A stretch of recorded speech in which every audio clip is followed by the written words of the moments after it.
We have the mother of all Speedmaster debates happening on Time+Tide's Instagram channel right now.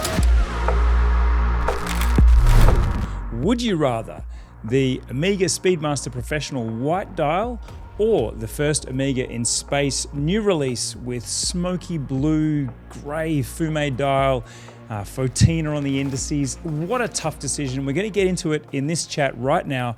But before we do, can I ask you something, please? Sign up to the channel, subscribe to the channel, hit the bell icon, all of those things, because Time+Tide is always evolving, and we're now going to start bringing the conversation that's happening on social media over to YouTube so we can get your opinions too. There is a big community of you that love to get involved on YouTube. We are asking you these questions. We need you to settle this score. Right now, we have a poll with over 1,200 responses. It is 44% in favor of one of those two watches. Which one do you think it is, and where is your vote? I'm going to tell you my vote in this video. Let's get started.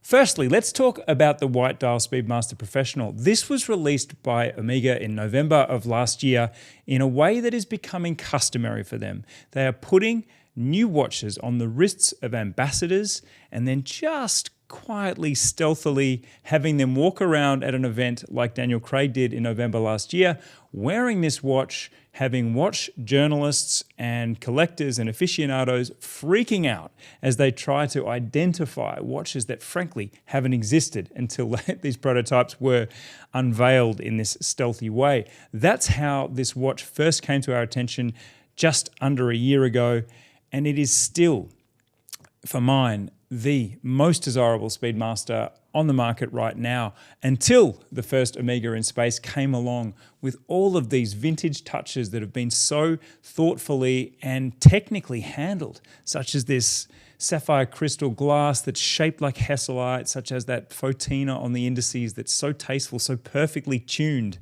to the orange pumpkin style patina that we see on original models.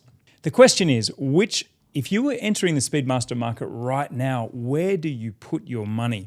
Is it on the first Amiga in space, which is currently having such a moment? And it's because some of the techniques that have been used, such as this sunray dial, actually really heighten and amplify the vintage feel while still giving you very much a new watch. So for me, the biggest appeal of the first Amiga in space is the way that these elements, the sunray dial that has this vintage look because it does reflect the light in a certain way. It has a certain richness and depth to the dial that gives you so much more than a standard black dial Speedmaster.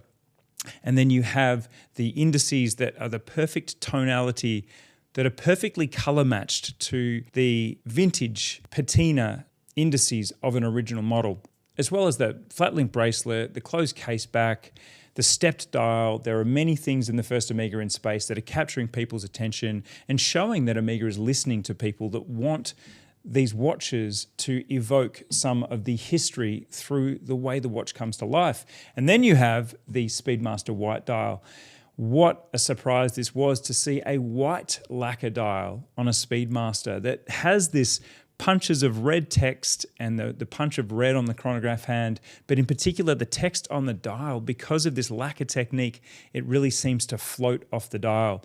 And then your eye is trying to pick out what is happening with the hour markers and the hands, because they're mirror polished, but they're also PVD covered. So you're getting this almost silky black texture to the handset and to the hour markers. In every other way, the white dial Speedmaster is the same as the black version. However, it wears so much bolder with this very high contrast white, black, and red color scheme.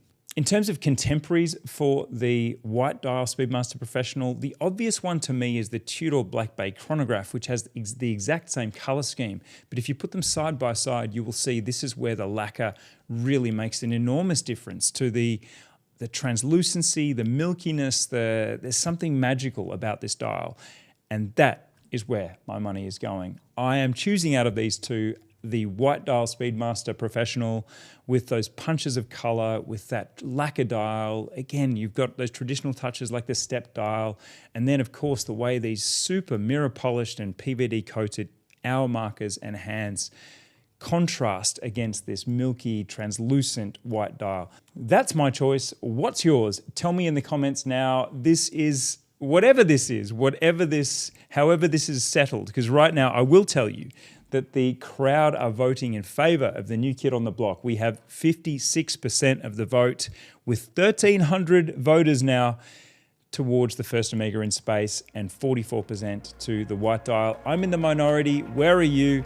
Tell me in the comments. Thanks again for subscribing to Time+Tide, because I know you just did, and I'll see you down there in the comments.